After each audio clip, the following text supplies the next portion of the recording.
बिस्मिल्लाहिर्रहमानिर्रहीम। शुरू अल्लाह के नाम से जो बड़ा मेहरबान निहायत रहम वाला है। आगे स्टूडेंट क्वेश्चन है X square plus 4/3 minus X over 7 equal to 1 और इसको हमने लिखना है किसमें? Standard form of quadratic equation में। तो क्वेश्चन क्या गिवन है हमारे पास? X square plus 4/3 minus X over 7 equal to 1। तो स्टूडेंट हम क्या करेंगे, जब भी कोई किसी इक्वेशन में टू टर्म जो है वो फ्रैक्शन में आ रही हो या कोई भी टर्म फ्रैक्शन में आ रही हो, तो हम क्या करते हैं, उसको सॉल्व करने के लिए उसका लेते हैं हम एलसीएम। तो स्टूडेंट इन दोनों का एलसीएम हम लेंगे तो इसका एलसीएम क्या आ जाएगा?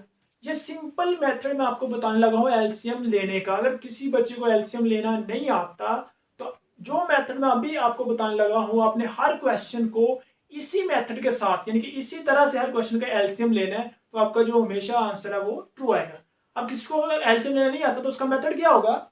जो डिनोमिनेटर में वैल्यूज आ रही है यहाँ पे उन दोनों को कर देना है मल्टीप्लाई। जैसा यहाँ पे क्या आ रहा है 3 और 7, 3 को 7 से मल्टीप्लाई करेंगे तो क्या आएगा 21।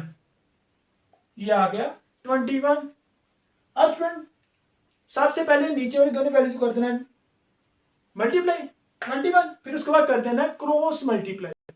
7 इधर डिवाइड और इसको ऊपर वाले के साथ मल्टीप्लाई कर देंगे 7 into x square plus 4 minus 3 इधर डिवाइड और इसको इसके ऊपर वाले के साथ मल्टीप्लाई 3x इक्वल टू 1। ये सबसे इजी मेथड मैंने आपको बताया एलसीएम लेने का कि अगर किसी बच्चे को एलसीएम लेना नहीं आता तो आपने ये याद रखना है कि डिनोमिनेटर में जो दो वैल्यूज होंगी उनको आपस में कर देना है मल्टीप्लाई, तो 21, फिर उनको कर देना क्रॉस मल्टीप्लाई। जो इधर मल्टीप्लाई है उसको इस वाले के ऊपर वाले के साथ मल्टीप्लाई और जो इधर डिवाइडेड है इसको इस वाले के ऊपर वाले के साथ मल्टीप्लाई। आगे स्टूडेंट इस 7 को हम अंदर मल्टीप्लाई करेंगे तो ये 7 इस एक्स स्क्वायर से मल्टीप्लाई होके हो जाएगा 7x स्क्वायर। फिर ये 7 इस 4 से मल्टीप्लाई हो गए 7 4 आर 28। फिर ये -3 जो है x वैसे ही डिवाइडेड बाय 21 इक्वल टू 1। तो स्टूडेंट हमने क्या किया, इस 7 को अंदर मल्टीप्लाई कर दिया। 7x से मल्टीप्लाई होके 7x स्क्वायर, 7 4 से मल्टीप्लाई होके 28, फिर ये -3x वैसे ओवर 21 इक्वल टू 1। अब स्टूडेंट ये 7x square plus 28 minus 3x वैसे ये 21 स्टूडेंट इधर डिवाइड हो रहा है तो उधर जाके इक्वल के उस साइड पे जाके क्या हो जाएगा मल्टीप्लाई। ठीक है, अगर कोई वैल्यूज एक साइड पे डिवाइड हो रही हो तो उसको इक्वल के दूसरी साइड पे लेके जाना हो तो वो मल्टीप्लाई हो जाती है, और अगर मल्टीप्लाई हो रही हो तो उसको इक्वल के दूसरी साइड पे लेके जाना हो तो वो डिवाइड हो जाती है।